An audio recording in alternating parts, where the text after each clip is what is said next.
বাবা মা খুব দুশ্চিন্তা নিয়ে আমাদের কাছে আসেন, এসে বলেন, ডাক্তার আমার বাচ্চার মাথা বড় হয়ে যাচ্ছে, কে বলছে ইটিভি করাতে হবে, কে বলছে শান্ট বসাতে হবে।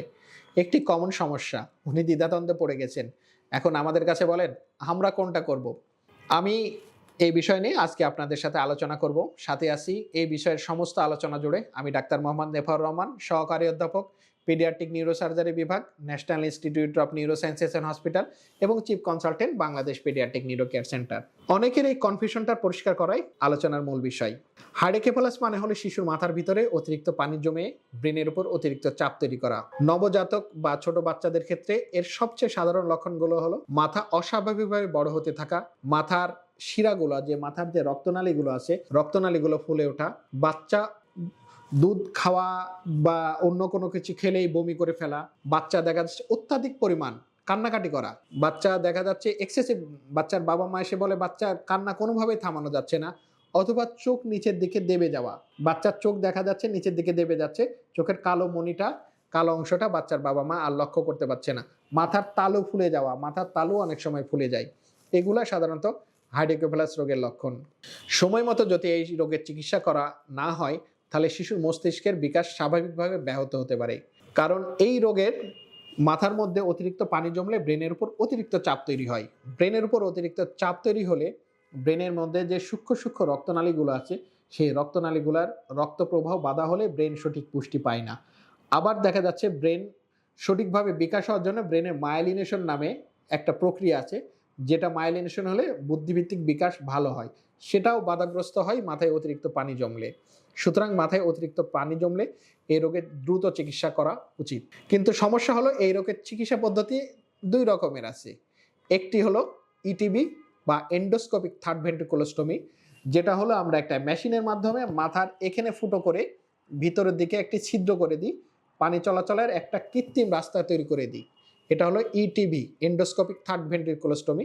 আর একটা আছে ভিপি শান্ট, ভেন্ট্রিকুলো পেরিটোনিয়াল শান্ট। এটাও একটা বাইপাস সার্জারি, যেটা মাথা থেকে পেট পর্যন্ত একটা মেশিন পাইপের মাধ্যমে পানি চলাচলের রাস্তা তৈরি করে দেওয়া হয়। সুতরাং যেহেতু চিকিৎসা পদ্ধতি দুইটা আছে, বাচ্চার বাবা মারা চিন্তা করেন কোনটা করাবো আমার বাচ্চার জন্য। মাথায় যেহেতু পানি জমছে, ভিপি শান্ট করাবো নাকি না ইটিবি করাবো।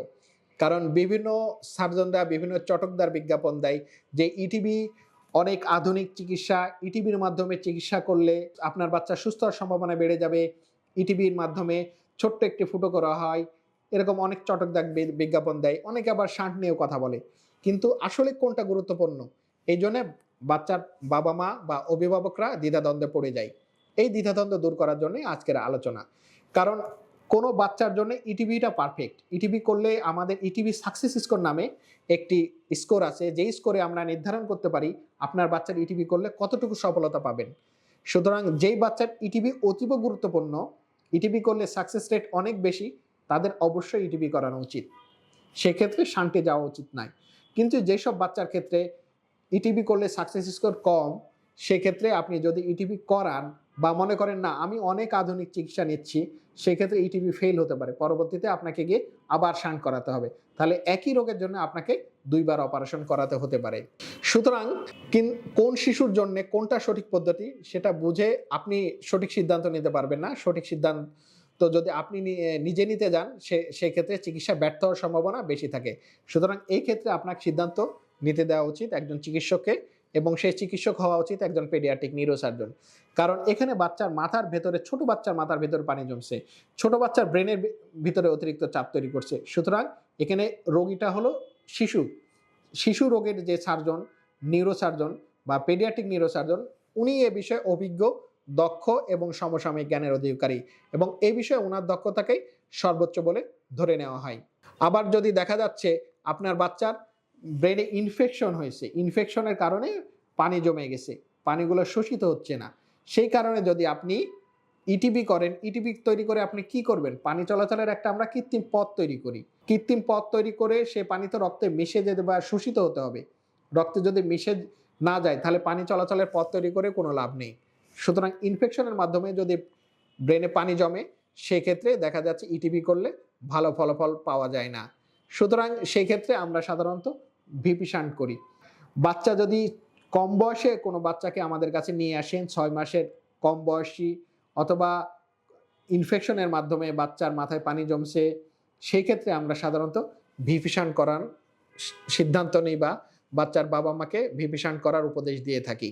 আর কোনো কারণে যদি বাচ্চার মাথায় পানি চলাচলের পথ বন্ধ হয়ে জন্মগতভাবে অনেক সময় পানি চলাচলের পথ বন্ধ হয়ে দেখা যাচ্ছে মাথায় পানি জমে, সেই ক্ষেত্রে এবং বাচ্চার বয়স যদি বেশি হয় সেই ক্ষেত্রে ইটিবি করলে ভালো ফলাফল পাওয়া যায়। সুতরাং ইটিবি না ভিপিসান এটা নিয়ে দ্বিধাদ্বন্দ্বে না ভুগে আপনার বাচ্চার যদি হাইড্রোকেফালাস রোগ হয় বা মাথায় পানি জমে, আপনি আপনার বাচ্চাকে একজন পেডিয়াট্রিক নিউরোসার্জনের কাছে নিয়ে আসুন। কারণ একজন পেডিয়াট্রিক নিউরোসার্জন এ বিষয়ে দক্ষ, অভিজ্ঞ এবং সমসাময়িক জ্ঞানের অধিকারী এবং এ বিষয়ে উনার দক্ষতাকে সর্বোচ্চ বলে ধরে নেওয়া হয় এবং এই বিষয়ে উনি আপনাকে সঠিক সিদ্ধান্ত দিতে পারে এবং এই বিষয়ে উনার সিদ্ধান্তকেই সর্বোচ্চ বলে যেহেতু ধরে নেওয়া হয়, সুতরাং আপনি আপনার বাচ্চার হাইড্রোকেফালাস রোগ হলে দ্রুত দেরি না করে পেডিয়াট্রিক নিউরোসার্জনের কাছে নিয়ে আসলে আপনার বাচ্চার যেমন সুস্থ হওয়ার সম্ভাবনা অধিকাংশ ক্ষেত্রে বেড়ে যায়, আপনার বাচ্চার স্বাভাবিক বিকাশের সম্ভাবনা অধিকাংশ ক্ষেত্রে বেড়ে যায়, আপনার বাচ্চার একটি সুস্থ স্বাভাবিক বাচ্চা হওয়ার সম্ভাবনা অধিকাংশ ক্ষেত্রে বেড়ে যায়। বাংলাদেশ পেডিয়াট্রিক নিউরো কেয়ার সেন্টারে ইটিবি এবং ভিপিসান সহ সকল প্রকার চিকিৎসা সেবা প্রদান করা হয়। ভালো থাকুক আপনার বাচ্চা, সুস্থ থাকুক আপনার বাচ্চা, সুচিকিৎসায় সুন্দর আগামী, এই প্রত্যয় বাংলাদেশ পেডিয়াট্রিক নিউরো কেয়ার সেন্টারে পথ চলা।